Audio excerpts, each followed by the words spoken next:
पत्रकारांना टोलमधून सूट मिळावा या मागणीकरता पत्रकार सुरक्षा समितीच्या वतीने लाक्षणिक उपोषण संपन्न. सोलापूर छत्रपती शिवाजी महाराज प्रवेशद्वार सोलापूर जिल्हाधिकारी कार्यालय येथे पत्रकार सुरक्षा समितीच्या वतीने पत्रकारांना टोलमध्ये सूट मिळावा या मागणीकरता लाक्षणिक उपोषण करण्यात आले होते. यावेळी पत्रकार कृती समिती बहुउद्देशीय संस्था सोलापूरचे संस्थापक अध्यक्ष आप्पासाहेब लंगोटे यांच्या वतीने या लाक्षणिक उपोषणास पत्र देऊन पाठिंबा जाहीर करण्यात आले. यावेळी बोलताना आप्पासाहेब लंगोटे म्हणाले की, नमस्कार.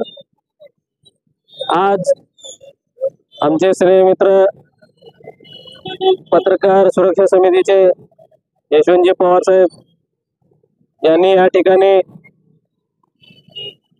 पत्रकारांना टोळ मुक्तीच्यासाठी उपोषणाला बसलेले आहेत.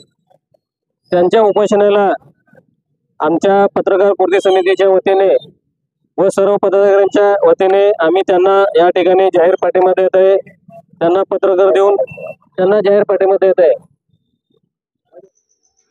यावेळी पत्रकार कृती समिती बहुउद्देशीय संस्थेचे सचिव इनोस अतार, उपाध्यक्ष लतीफ नदाब, कार्याध्यक्ष मिलिंद नाना पक्षाळे, सदस्य असलम नदाब, नितीन करजोळे व त्याचबरोबर राम हुंडारे, सिद्धार्थ भडकुंबे यांच्यासह पत्रकार कृती समितीचे अनेक मान्यवर पत्रकार सदस्य मोठ्या संख्येने उपस्थित होते.